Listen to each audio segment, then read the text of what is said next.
Well, share the aftermath. So you said that, it allowed you to take a step back and rethink about, what it is that how you were navigating with your wife. And so like what are some core lessons you learned and what's the aftermath of those lessons? Okay, so the biggest lesson I learned is figuring out what environment your spouse is Hmm. comfortable Okay. advancing in. Because the thing about I learned about my wife is when she has a great Mm-hmm. supervisor who she feels Mm-hmm. supports her and can help her navigate, she'll jump into those Okay. roles. But when she doesn't have that, no amount of Mm-hmm. money, no amount of Mm-hmm. praise, nothing is going to get her to step in there because she wants that support.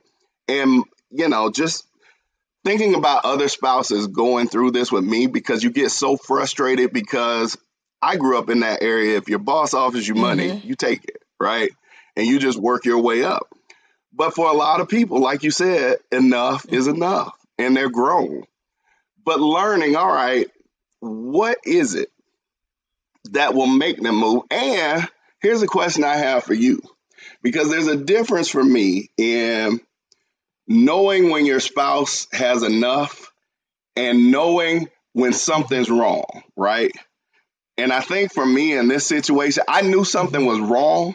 I just didn't know how to Okay. get to it and help her.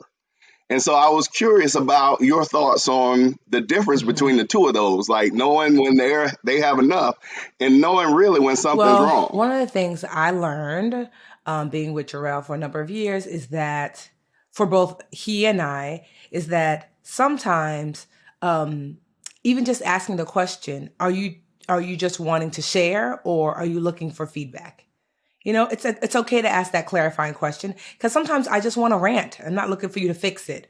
Oftentimes, if you're in a male female relationship, men tend to want to fix, and it's like, nah, I'm just Amen. talking, like I just want you to listen. Don't go fix it, So asking that clarifying question, but also bigger than like you kind of going in to kind of save the day is the safer the environment that you create for anyone to like be able to share, whether it's your child, your bestie, your spouse, whomever, creating a super safe environment, they will come to you. But also you also have to acknowledge it's not your job to fix it. Like not for adults, and it's hard because I'm a fixer too. I'm like, well, what's wrong? We could do this Yeah. and we could do, and it's like, it's really not my job to fix it. It's my job to create a super safe environment where this person feels comfortable coming to me for anything. And if they ask for help, and certainly you could offer, is this something you'd like me to help you with?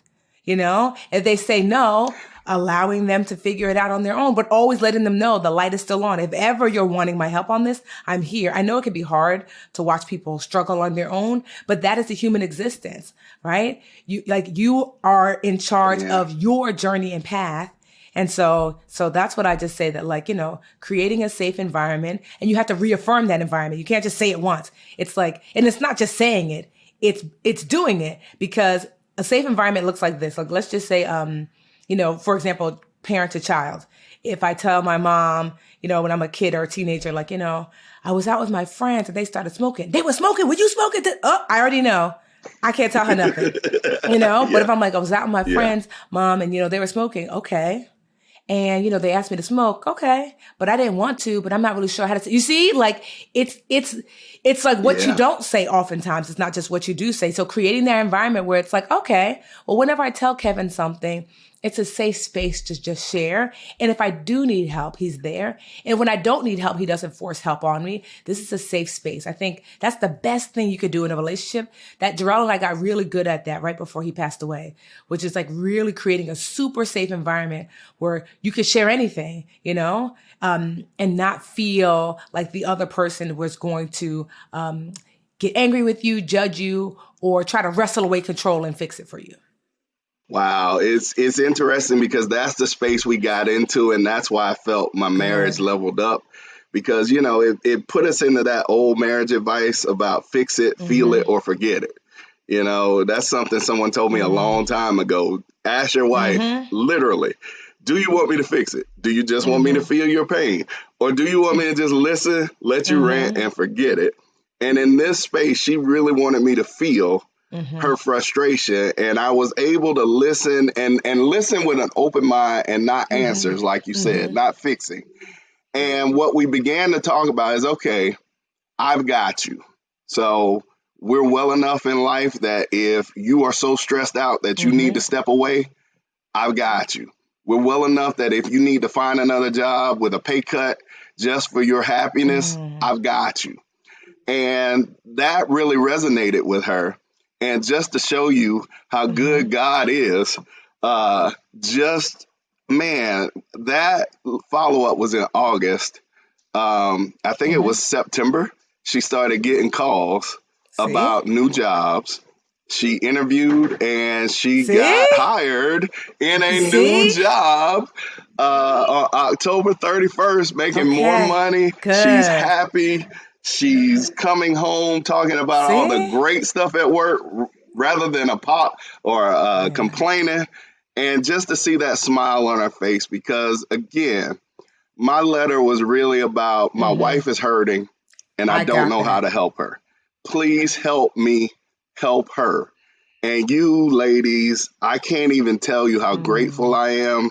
Cause honestly, I'm gonna be honest, we had a great Mm-hmm. marriage. I mean like Mm. outstanding.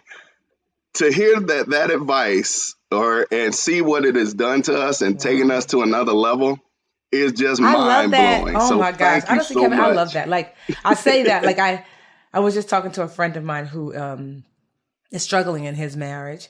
And he we were just talking and he was just asking me like, how did you manage um to grow from, like because I told him I was like, by the time Gerald passed away, we had elevated from good to great in our marriage. And I said, well, a few things. In the beginning, certainly it's a bit of a struggle. It's like dancing on a dance floor with a new dance partner. You're like stepping on each other's toes. You're not really sure what's the beat. You going left, you going right, like what so it's a little bit of a and sometimes people Yes. mistake that initial kind of like awkwardness for we must not be meant to be together. And it might be that, you might have the wrong dance partner, but it could just be you have to find the beat and the rhythm, and so Yes, and your yes. own rhythm, because I will attest to that. Because early in our marriage, we would argue over my mama said fold the towels Yes. this way, well, my mama Yes. said fold the towels that way, and it was like, okay, well, how are Yes. we going to And fold that's the one of the biggest towels pieces of advice I told him. I there? said, when Jarrell and I decided, like maybe it was like a year and a half in, I said, babe, let's make a pact that we come up with our own rules that we keep just between us. We're not sharing them with our family, friends, sister, cousin, mother. We make up our own rules for our relationship, and that's what we abide by. And it was so great and freeing because, it's not like my girlfriend said we shouldn't do it like that. Nope, nope, nope. It was like, these are our rules. And if ever we wanted to change them, it's Yes, just me and you that have to get consensus. So that was the key. We had to get consensus. And so we started making up rules. We had rules of disagreement even. For example, if we disagree, how do we want that to go? So we had a few rules for that. It was like one, so I grew up in a yelling household. And so like his was like no yelling. I was like, okay, fine, I guess, right? Two, Jarrell had a kind of a potty mouth. I mean, he grew up in the hood, so he would just in common conversation be like, this mother effer said, can you believe that, babe? Which was fine in general conversation. But I told him when we're in disagreement, like cursing sounds yeah, crazy. So, even though you might not be cursing at yes, me, that's what it feels like. So I was like, so erase yep, that from your memory so for me, it was no cursing. Even if you're not, like he wouldn't curse at me, but like, like I said, his normal cadence would just be like, he's going to slip in a curse here and there. Right. So I'm like, but not when we're in disagreement. So we both said, okay. And then the third one, which was a rule that transformed our relationship, is that we created a safe word. And the safe word for us was pineapples. And that was when we had went from like, if a disagreement went from helpful to hurtful, you know what that goes. When you're like, yeah, you're just trying to yeah, win at this point. And so yeah, we came up with this word pineapples, and it was for if I felt like, or he felt like you're getting to a place where it's not healthy anymore. Because sometimes, like, let's just say if I'm like, oh, I'm about to get him good. I'm about to get him good. He'll be like, pineapples, right? And I'm like, what? Pineapples means everything stops. No more talking. You go upstairs, I go downstairs, we separate. And it was so frustrating in the beginning because I'm like, oh, he only did that because I was about to win. And so I remember one time I didn't want to respect pineapples. He said, oh, we not respect the pineapples because when you need it. But when I tell you, it was so helpful because what it did was it was like a shock to the system to say, what are you doing? Yeah. This is the person that you love. You're about to say something hurtful and harmful. And so it made us stop. And we had gotten so good at it that we didn't even have to say pineapples anymore the year he passed away. It was, I would internally self-correct. You know what I mean? So we got to a point, like my sister lived with us for like almost 2 years. And she was like, do you guys ever argue? And we really didn't. We didn't let it escalate because we got trained that muscle of, is this hurtful? Is this helpful? But I would always tell him, and for those of you in relationships, just even like, with your kids or whomever, we would always remind ourselves that, like, I would visualize that we were wearing the same jersey. So if I have on the Bulls jersey and you have on a Bulls jersey, so what do I look like tripping you to sink a basket, right? Because if you lose, the team loses. Therefore, I lose too.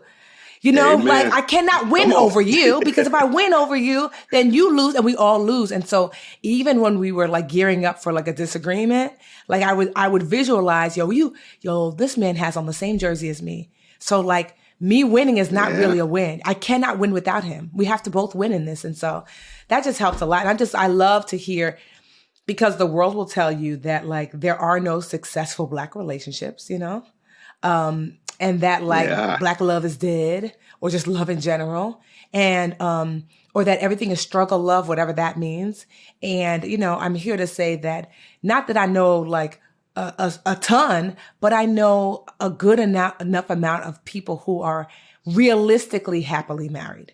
Not that everything's always rainbows and butterflies, but realistically happily married, meaning like they're like you, Kevin and Tina, where you're actively working on your marriage. You are reaching consensus from a place of love and respect. And that's why it gets stronger and better. And so I really commend you for that. Hey, BA fam, we're on YouTube. Woohoo! Thank you so much for watching. Please like this video and subscribe to the channel. And while you're at it, why don't you go over to that little bell icon and just tap that for us. Show the BA fam how much you love us. And that way you'll also get notifications when new videos drop. Also, share the channel with a friend. We're always like, tell a friend, tell a friend, tell a friend. And thank y'all so much again for all the support.